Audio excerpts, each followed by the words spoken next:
Eh bien, salut tout le monde, c'est GhostAirsoft18. Alors aujourd'hui, on se retrouve pour une nouvelle vidéo. Donc, pour comment programmer cette petite chose. Donc, cette petite chose est en réalité une alarme buzzer programmable pour batterie LiPo.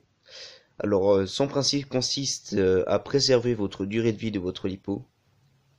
Donc, ça a trois fonctions. Donc, indiquer la tension totale dans votre batterie et la tension dans chaque élément. Donc ça permettra aussi de vérifier si votre batterie est bien équilibrée.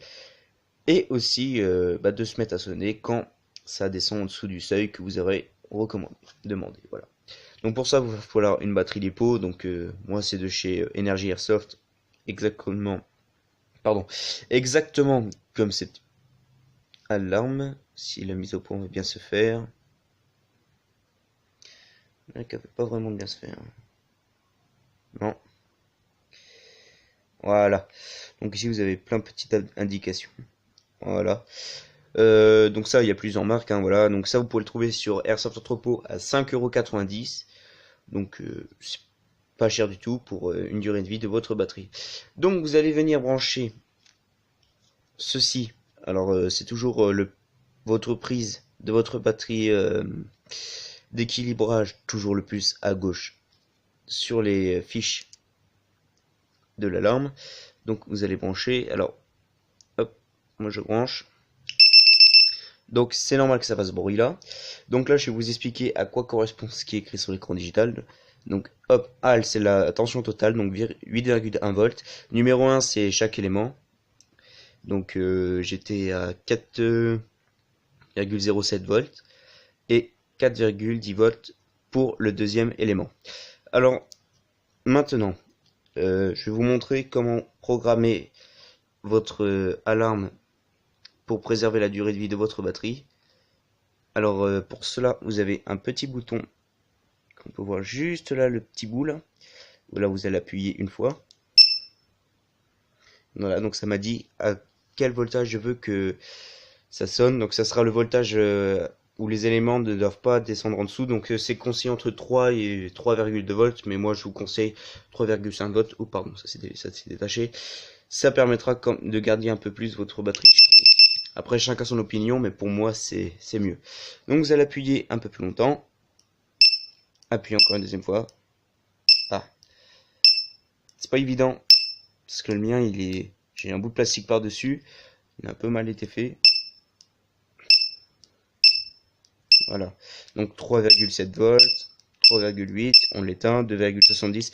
Donc, ça va juste de 2,70 volts à 3,8 volts. De maximum, voilà. Et on peut éteindre l'alarme. On peut s'en servir juste pour indiquer, voilà. Donc moi, je le mets à 3,5.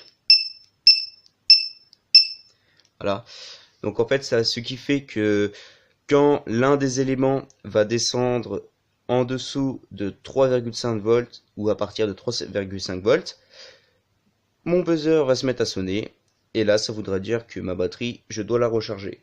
Et donc ça permet d'éviter que votre batterie perde sa durée de vie.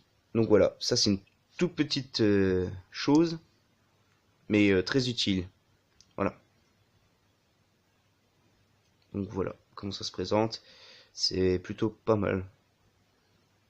C'est petit, c'est pas si cher que ça. Franchement, vous pouvez en procurer. Là, on a pas mal de fiches, donc on peut faire vraiment tout type de batterie. Donc pour les RC, batterie d'Airsoft et tout ça. Voilà. Donc là, c'est chez Energy Airsoft, pardon. Mais il y a plusieurs d'autres marques qui font exactement le même. Hein. Après, il y a plusieurs types différents, mais moi, je suis là, je vous dis, ça convient largement pour l'Airsoft ou pour d'autres disciplines. Hein.